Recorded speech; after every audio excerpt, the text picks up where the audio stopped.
Вы храпите? Сильно храпите? Между прочим, храп – это причина гипертензии.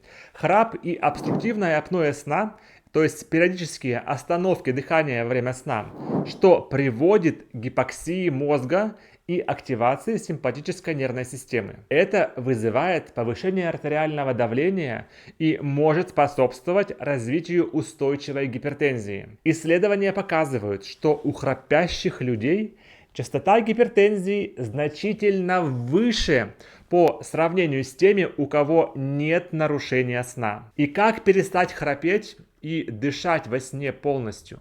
Узнайте больше в моем видео об остановках дыхания во сне по этой ссылке.